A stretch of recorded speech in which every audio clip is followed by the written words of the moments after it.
Average और mean alternating current का expression find out करते हैं। देखिए पहले तो एवरेज और मीन करंट है क्या, तो in a complete cycle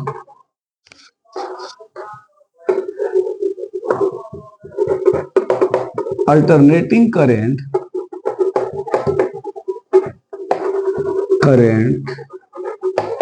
flow through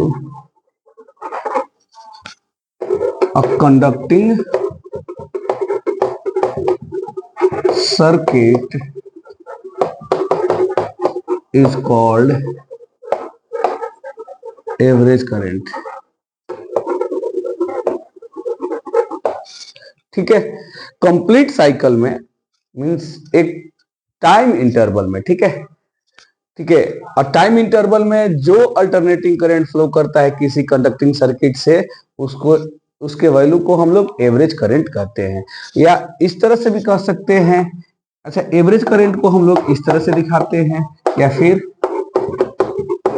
average से दिखाते हैं, या फिर इसको ऊपर बार लगा के भी दिखाते हैं। ठीक है, ये टोटल चार्ज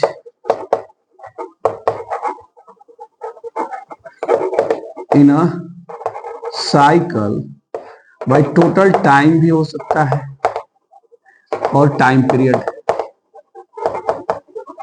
मींस इसका रेशियो भी हो सकता है। टोटल चार्ज इन साइकिल, एक साइकिल में, एक कंप्लीट साइकिल में जो चार्ज होगा टोटल चार्ज और उसका जो टाइम पीरियड होगा उसके रेशियो को भी हम लोग क्या बोलते हैं, एवरेज करंट। और मैथमेटिकली इसको हम लोग इस तरह से लिख सकते हैं,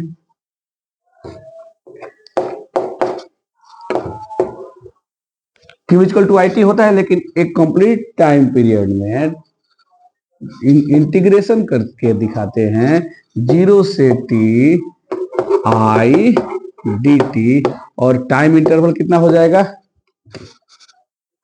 तो 0 से T I dt by T, T का मतलब है टाइम इंटरवल, इसको हम लोग क्या कहेंगे, एवरेज अल्टरनेटिंग करंट और मीन अल्टरनेटिंग करंट कहते हैं। ठीक है, अब I का वैल्यू क्या होता है, I is equal to, I current है at any time, current alternating current at any time interval, ये होता है I naught sine omega t. I naught peak current, इसको क्या बोलते हैं, पिक पिक पिक करंट। ठीक है, पिक करंट है। और ओमेगा टी क्या होता है, तो फेज होता है ओमेगा टी। ठीक है, ओमेगा टी फेज होता है, साइन में दिया है। ठीक है, या अल्टरनेटिंग करंट को साइन के फंक्शन में दिखाया जाता है। तो यहाँ पे हम लोग इसका वैल्यू रखेंगे तो क्या हो जाएगा, average current 0 to T I naught sine omega t dt divided by T। अब एवरेज करंट निकालने के दो कंडीशन हो सकते हैं, एक तो कंप्लीट टाइम ड्यूरेशन में और एक हाफ साइकिल में, मींस एक कंप्लीट साइकिल में और एक हाफ साइकिल में। अब देखिए कंप्लीट साइकिल की जब बात करते हैं, थोड़ा इसको इरेज कर लेते हैं,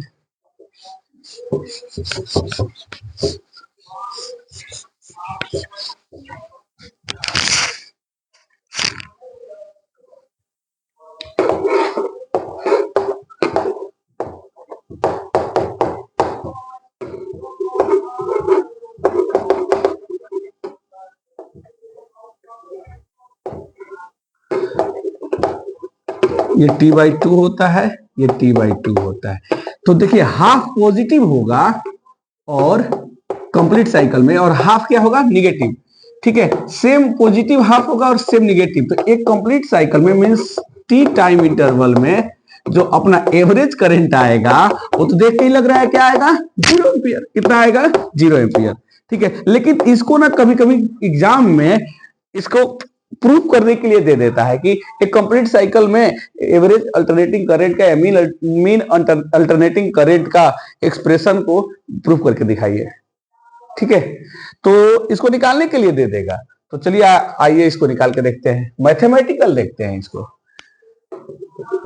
आई एवरेज इज इक्वल टू हो जाएगा इंटीग्रेशन ऑफ 0 टू T अच्छा पहले लिख लेते हैं किसके लिए हम लोग करने जा रहे हैं, केस बना लेते हैं।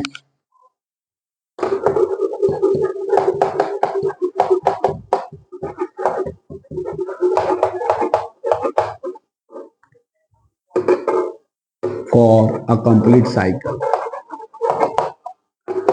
टाइम कितना हो जाएगा, टाइम कितना हो जाएगा कंप्लीट साइकिल, साइकिल कंप्लीट कब होगा, जब यहां से चलकर यहां तक जाएगा। तो हाफ साइकिल का टाइम हाफ, फिर हाफ साइकिल का टाइम हाफ, तो टोटल मिला के कंप्लीट साइकिल में टाइम कितना हो जाता है, टी, टाइम हो जाएगा टी। चलिए अब इसको निकालते हैं, 0 to t sine omega t d t by time t. अच्छा आई नोट था ना, आई नोट तो कांस्टेंट रहता है, पीक वैल्यू है, इसको आई नोट बोलते हैं, ये आई नोट है, ये आई नोट है। तो पीक वैल्यू तो हमेशा कांस्टेंट रहेगा ना, तो आई नोट को बाहर निकाल लेते हैं, थोड़ा इसको सही से लिख दें,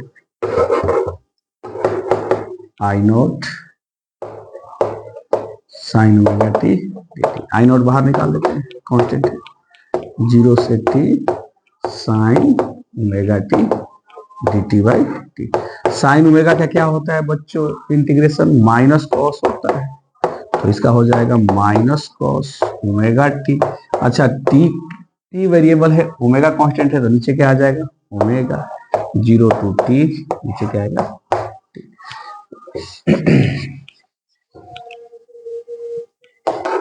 I average I note by T into 1 by omega, minus 1 by omega common लेते हैं, माइनस 1 बाई ओमेगा भी कॉमन आ जाता है, ठीक है।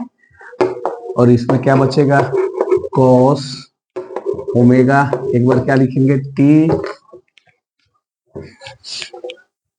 फिर माइनस कॉस ओमेगा, एक बार क्या लिखेंगे, नीचे वाला लोअर लिमिट है 0, ठीक है। तो minus I note by T omega, अभी इसमें कुछ नहीं करते, अभी इसको रहने देते हैं 10 के 10, बाद में इसको पहले देख लेते हैं। कॉस ओमेगा का वैल्यू क्या होता है, तो ओमेगा इक्वल टू होता है 2 पाई बाई टी, ठीक है बच्चों। तो 2 pi by T into T है, ये 0 हो गया, कॉस 0 का वैल्यू कितना होता है 1, कॉस 0 का वैल्यू कितना होता है बच्चों, कॉस 0 का वैल्यू होता है 1, तो यहाँ पे 1 पुट कर दिया, ठीक है। टी से टी कैंसिल आउट, इसको मिटा देते हैं, तो माइनस ऑफ आई नोट, अब लिख देते हैं इसको भी, सॉरी टी तो टी है, ओमेगा का 2 पाई बाई टी इनटू, अब देखिए cos 2 पाई का वैल्यू 1, ठीक है, और ये cos ओमेगा 0, cos ओमेगा 0 तो 0 हो गया था, cos 0 का वैल्यू 1 देखे थे, तो 1 माइनस क्या हो जाएगा 1, अब टी से T cancel, minus I note by 2 pi, but 1 में से 1 घटेगा तो कितना आ जाएगा 0, और ये सबको क्या बना देगा 0 एम्पियर, यानी कि कंप्लीट साइकिल के लिए एवरेज और मीन अल्टरनेटिंग करंट का वैल्यू 0 एम्पियर आता है, जो कि हम लोग ग्राफिकली तुरंत समझ गए थे। हाफ, अपर हाफ जो साइकिल होगा वो positive, same value lower half negative, तो एवरेज कितना हो जाएगा, तो जितना पॉजिटिव उतना नेगेटिव ऐड करेंगे तो कितना आ जाएगा 0। अब इसके हाफ साइकिल के लिए मीन्स t/2 के लिए हम लोग अगले वीडियो में करेंगे, और वही ज्यादा पूछता है, ठीक है बच्चों।